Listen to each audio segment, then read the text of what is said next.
इज्जत माब सफीर हुकूमत हिंदुस्तान क़िबला सिंह साहब और इतनी शख्सियतें यहाँ कहकशां की शक्ल में मौजूद हैं कि उनका नाम एक एक करके लेना मेरे लिए मुश्किल हो रहा है।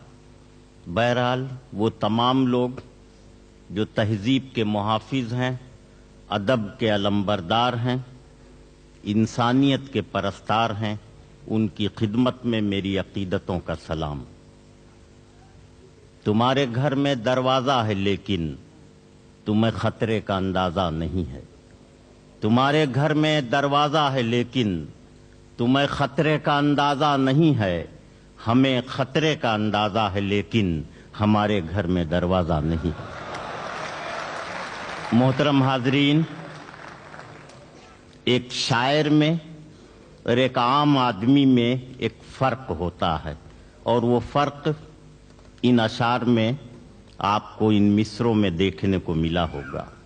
उसी तरह से अगर कोई लिटरेचर का तालिब इल्म है तो उसकी गुफ्तगू में भी आम लोगों की गुफ्तगू के मुकाबले में फ़र्क होगा। बहुत कीमती जुमला कहा है सफ़ीर मोहतरम ने कि इस मुशायरे की सबसे बड़ी तारीख़ी हैसियत ये है कि इसमें एक सरदार शायर भी है। मेरे नज़दीक ये आज का बहुत कीमती जुमला है। ये इसलिए कीमती जुमला है कि ये मुशायरा हिंदुस्तान के जश्न जमहूरिया के मौके पर मुनक़िद हो रहा है। हमारी जमहूरियत जो है उसकी तस्वीर ही नामुकम्मल है हिंदू मुस्लिम सिख ईसाई के बगैर। इसलिए हिंदुस्तान की तरफ से जब भी कोई काम होगा तो उसमें तस्वीरें और चेहरे सबके दिखाई देने चाहिए। मुझे इस वक्त एक अफसाना याद आता। आज से 55 बरस पहले एक हादसा बर्र सगीर में हुआ जो अंग्रेजों की देन था। मेरे दादा अपनी गठरी उठाए हुए हिंदुस्तान छोड़कर जा रहे थे। दिल्ली पहुंचे, मौलाना आज़ाद की तकरीर सुनी कि ये जमुना का पानी तुम्हें आवाज़ दे रहा है। तुम्हारे बुजुर्गों ने कभी इसी पानी से वज़ू किया था, यही नमाजें पढ़ी थीं। ये जामा मस्जिद के मीनार तुम्हें पुकार रहे हैं। तुम कहाँ जा रहे हो? तुमने फरार को हिजरत समझ लिया। मेरे दादा ने सोचा कि ये बूढ़ा शख्स अपनी 70 बरस की उम्र में बड़ी खूबसूरत बातें करता है, मगर इन बातों पर अमल शायद नहीं कर पाएगा। आगे बढ़े। महात्मा गांधी अपनी लाठी लिए खड़े हुए मिले। गांधी जी ने कहा, ईश्वर अल्लाह तेरे नाम सबको सन्मत दे भगवान। कहाँ जा रहे हो? रुको, यहीं रहो। मेरे दादा ने कहा कि जब तुम अकेले नहीं खड़े हो सकते तो मुझे क्या रोकोगे? मेरी हिफाजत कैसे करोगे? मेरे दादा अपनी गठरी लिए आगे बढ़े। पंडित जवाहरलाल नेहरू खड़े हुए थे भारत का संविधान लिए हुए। उन्होंने कहा, कहाँ जा रहे हो? मेरे दादा ने कहा कि अब यहाँ नहीं रह सकता, हालात बड़े ख़राब हैं। नेहरू जी ने कहा, यह संविधान तुम्हारी हिफाजत करेगा। मेरे दादा ने कहा, क्या लिखा है? नेहरू जी ने कहा, सेकुलरिज्म, सोशलिज्म एंड डेमोक्रेसी। मेरे दादा ने गठरी वहीं रख दी, वापस लौट आए।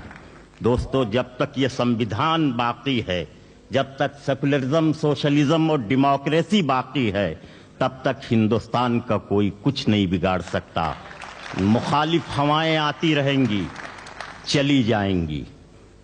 हमारे मुल्क में देखिए, रंजिशें वही होती हैं जहां बहुत सच्चा प्यार होता है। जहां खुदगर्जी होती है वहां पर ताल्लुकात ज़ाहिरी तौर पर बहुत अच्छे हुआ करते हैं। हमारे मुल्क में रंजिशें इसलिए हैं कि सच्चा प्यार है। हमारे मुल्क का हिंदू हो या मुसलमान हो, हिंदुस्तान उसका इश्क है, हिंदुस्तान उसकी मोहब्बत है, हिंदुस्तान उसका प्यार है। इसलिए कि दुनिया में कोई मुल्क ऐसा नहीं है जो कुदरती तौर पर जहां संगम हो, दो नदियां आकर के मिलती हों। इसका मतलब खुदा ने खुद हिंदुस्तान के मुकद्दर में ये लिख दिया है कि ये मिलन की धरती है, वो मिलाप की सरजमीन है, प्यार का वतन है। तो जाहिर है जहां प्यार होगा वहां रंजिशें भी कभी कभी हुआ करेंगी, लेकिन आप देखिए कि प्यार की हिमायत करने वाले कितने लोग हैं।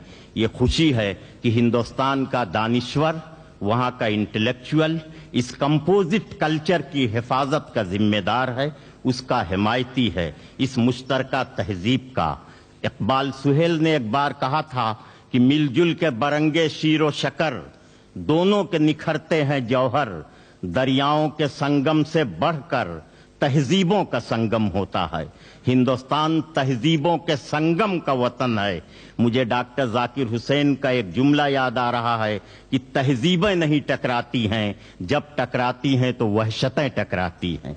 तो इसलिए जहां कहीं भी दुनिया में टकराव है, तहजीबों का टकराव नहीं है, वहशतों का टकराव है। आइए आज ये हिंदी के शायरों के जरिए और उर्दू के कवियों के जरिए ये बता दिया जाए कि तहजीबें नहीं टकराती, तहजीबें प्यार के चिराग जलाती हैं, मोहब्बत की शमा रोशन करती हैं। ये हिंदी की शायरी हो या उर्दू की कविता, दोनों ने अमीर खुसरू से लेकर आज प्रोफेसर वसीम बरेलवी तक और प्रोफेसर डॉक्टर कुंवर बेचैन तक सिर्फ मोहब्बत का पैगाम दिया है, प्यार का पैगाम दिया है। वो साहित्य, वो अदब, वो फलसफा, वो आइडियोलॉजी, वो आदर्श जिंदा ही नहीं रह सकता जिसमें नफरत हो। याद रहे, किसी भी फलसफे की कोई भी तशरीह अगर नफरत फैला रही है तो वो सच्चा फलसफा नहीं हो सकता। मुझे इजाजत दीजिए ये कहने की कि अगर हिंदुइज्म की कोई तशरीह व्याख्या की जा रही है जिसमें नफरत है, और अगर इस्लाम की कोई तशरीह की जा रही है जिसमें नफरत है, तो वो न सच्चा हिंदुइज्म है और न ये सच्चा इस्लाम है। दोनों कारोबारी मजहब हैं।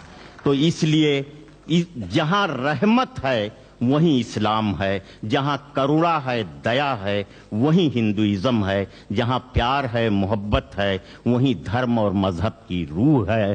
तो आइए हिंदुस्तान के हजारों साल का कल्चर, जो सत्यम शिवम सुंदरम का कल्चर है, जो सच्चाई, हक गोई, इंसानियत, प्यार, हुस्न और इश्क का कल्चर है, आइए उस कल्चर की हिफाजत का वादा करें, अहद करें और ये बता दें कि हम हिंदुस्तान से बाहर भी इस मुश्तरका कल्चर, इस कंपोजिट कल्चर को फैलाएंगे, इसकी हिफाजत करेंगे, इसलिए कि इंसानियत को मेल मिलाप, प्यार, मोहब्बत की जरूरत है। इन अल्फाज के साथ मैं अपनी गुफ्तगू खत्म कर रहा हूं और मोहतरम कौंसिल जनरल साहब से गुजारिश कर रहा हूं कि जश्न जमहूरिया के मौके पर इस मुशायरे को एक ट्रेडिशन बना दें, ताकि हम लोग हिंदुस्तान की डेमोक्रेसी का जो पैगाम है वो पूरी दुनिया के अवाम तक शाही के वसीले से पहुंचा सकें।